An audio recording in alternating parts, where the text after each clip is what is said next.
15 दिवसानंतर यायचं म्हणतोय आणि एखादी गोड बातमी सांगेल असं म्हणतो. झालं 1 दिवस झाला, 2 दिवस झाले, 3 दिवस झाले, 4 दिवस झाले, बघता बघता बघता 15-20 दिवस असे निघून गेले.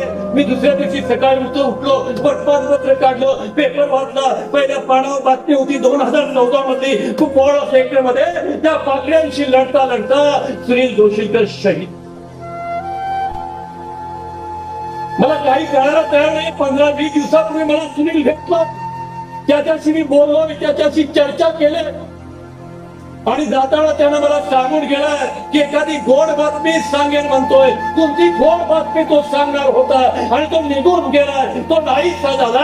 या देशासाठी, देशाच्या रक्षणासाठी तो शहीद झाला. साऱ्या लोकांचं लक्ष त्या महालिंगूरकडे लागलं. केव्हा एक वेळ त्या सुनीलचं पार्थिव त्या गावामध्ये येतं, केव्हा एक वेळ आम्ही त्या सुनीलच्या पार्थिवाचं दर्शन घेतोय, केव्हा एक वेळ आपण त्याचे अंत्यदर्शन घेतोय. साऱ्या गडिंग्लज मध्ये त्या महालिंगूर मध्ये सगळीकडे डिजिटल लागले होते, अमर रहे सुनील जोशीकर अमर रहे. मी ते पाहत होतो, पण माझ्या डोक्यामध्ये एक प्रश्न पडला होता, एक विचार मला सतत सतवत होता की कोणती गोड बातमी तुला सांगणार होता आणि तो निघून गेला, शहीद झाला या भारत माते. ते जे पार्थिव होतं, ते पार्थिव कुपवाडा मधून दिल्लीवरून अशा वेगवेगळ्या ठिकाणी थांबत थांबत गडिंग्लज मध्ये आलं. गडिंग्लज मधून त्याची रॅली काढली गेली. त्यावेळी पालकमंत्री चंद्रकांत दादा पाटील ते स्वतः रॅली काढली गेली. अनेकांनी डिजिटल लावले. त्या डिजिटलवर सुद्धा काही लोकांनी आपले फोटो टाकले.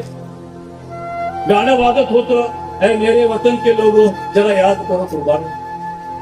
सारे लोक त्या महालिंगूरच्या मैदानावर जमलेले आहेत. महालिंगूरच्या मैदानाच्या बाजूला एक शाळा आहे, मराठी शाळा आहे. त्या शाळेमध्ये, त्या शाळेच्या मैदानावर सुनीलचं पार्थिवाला अग्नी दिली जाणार होती, त्याला दहन केलं जाणार होत.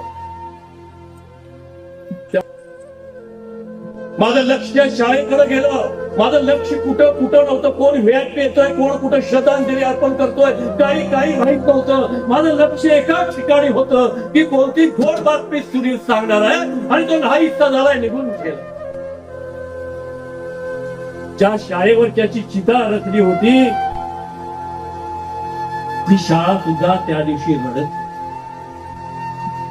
काय मोकळून ती शाळा सुद्धा रडत होती साहेब. ती शाळा म्हणत होती, याच माझ्या मैदानामध्ये तो खेळला, याच माझ्या मैदानामध्ये सुनील जोशीकर शाळेत आला, खाली चड्डी घातली असेल, गांधी टोपी घातली असेल, असा ड्रेस करून तो या शाळेमध्ये आला. 1ली ते 7वी पर्यंत इथंच शिकला. याच मातीमध्ये कबड्डी खेळला, याच मातीमध्ये खो खो खेळला, याच मातीमध्ये त्याने अनेक खेळ खेळले. तिथूनच पास झाला आणि आर्मी मध्ये भरती झाला, फौजी झाला.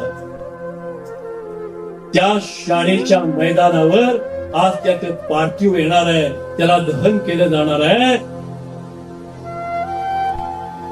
थोडा वेळ निघून गेला. ते जे पार्थिव होतं, सुनीलचं पार्थिव,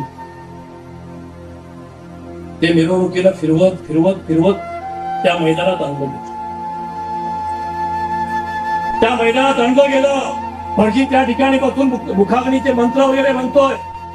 सुनीलला 2 मुली होत्या, 2 मुली. आता जे बाळ आलं बघा, आता जस्ट काय नाव तिचं? पूर्वा. तुमची मुलगी? व्हेरी गुड पूर्वा. सुनीलला पण 2 मुली. एवढंच एक बाळ होतं, त्याच्यापेक्षा थोडीशी मोठी. एकटीचं नाव सई होतं, एकटीचं नाव सलोनी.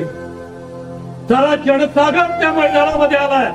अनेक लोक त्या मैदानामध्ये आले. अनेक लोक रडतायत. तो सैनिकाचा जो बाप आहे, शेतकरी आहे, गोळा शेतकरी आहे, त्याचा फेटा विस्कटलेला आहे. तो पळतोय, माझा सुनील, माझा सुनील, माझा सुनील.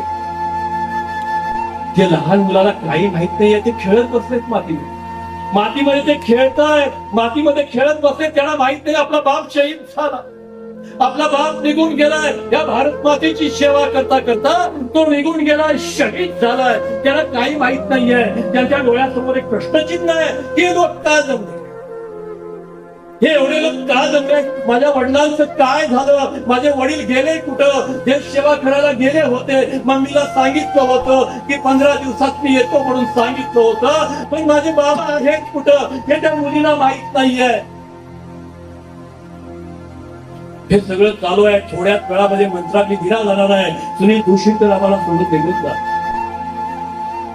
त्याच वेळी ही सत्य घटना सांगतोय, वास्तव गडिंग्लज तालुक्यातलं महालिंगूर नावाचं. त्याच वेळी सुनीलच्या पत्नीला बाजूला कडगाव नावाचं गाव, त्या कडगावच्या PHC मध्ये ऍडमिट केलं. किती भयंकर आहे, किती भयंकर आहे. फक्त हिंदुत्व हिंदुत्व म्हणून चालणार नाहीये, तर त्या हिंदुत्वासाठी प्रॅक्टिकली रस्त्यावर उतरलं तर ते हिंदुत्व. आमचा जन्म कुठं अफगाणिस्तानामधला नाहीये, माझा जन्म कुठं पाकिस्तानामधला नाहीये, माझा महाराष्ट्रामधला जन्म, कोल्हापूर जिल्ह्यातला जन्म, गडिंग्लज तालुक्यातल्या मागाव मधल्या छत्रपती शिवरायांच्या भुवयाखालचा माझा जन्म. म्हणजे मी कोण कोण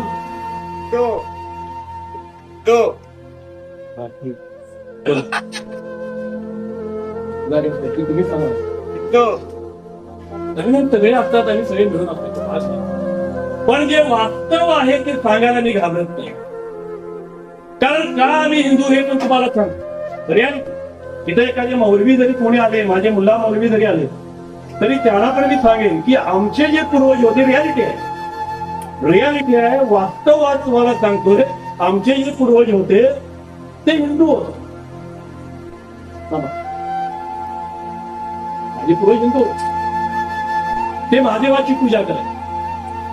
मग त्यानंतर कन्व्हर्टेशन झालं, आक्रमण झाली, मुघलांची आक्रमण झाली, इंग्रजांची आक्रमण झाली, आणि त्या आक्रमणामध्ये अनेकांची धर्मांतरण केली गेली, अनेकांचे धर्मांतर झाले. त्यामध्ये आम्हाला मुस्लिम केलं गेलं. होय, मला अभिमानाने मुस्लिम तो भाग नाहीये, पण मी मुळात हिंदू. ज्यावेळी तुम्ही मुस्लिम धर्म म्हणून पुढे जाताय, होय मी मुसलमान म्हणून तुम्ही पुढे जाताय, त्यावेळी तुमचं मूळ फाउंडेशन तुम्हाला विसरून चालणार नाहीये की होय माझा जन्म हिंदुस्थानामधला आहे, मी हिंदू. मला समजा कोणी सांगितलं आता इथे तुम्ही जरी मुसलमान धर्म सोडू, काय कोणी सांगितलं धर्म सोड नाही सोड. पण हे पण सांगतो, जर कोणी मुल्ला मौलवी इथं मला सांगितलं, माझ्या स्वतःच्या बायकोनं मला सांगितलं, या देशाशी गद्दारी करा आणि त्या पाकिस्तानवर प्रेम करा, त्यावेळी माझा धर्म सोडून दे, पण देशाची गद्दारी करा. येथील मुलगी साहेब मामा तुमच्याकडे जे वास्तव आहे ते सांगायला काही हरकत नाहीये. माझ्या अनेक मुस्लिम बांधवाला एक खटकत होतं, ते पण आता माझ्या जवळ येत आहेत. अकलाबाई हे खरं आहे, हे वास्तव आहे. जातीमधले भेदभाव आपण बाजूला केले पाहिजे. कुठल्याही धर्माचा तुम्ही रोष करू नका. धर्म घरातून ठेवा, तो रस्त्यावर नको आहे. असेल धर्म तो तुमचा तुम्हाला प्रिय, कारण प्रत्येकाला आपला धर्म प्रिय असतो. त्या प्रत्येकाच्या धर्माचा आदर तुम्ही केलाच पाहिजे. मी विषय सांगत होतो, सुनील जोशीकरचा विषय सांगत होतो. तो शहीद झालाय, या भारत मातेसाठी शहीद झालाय, तो निघून गेलाय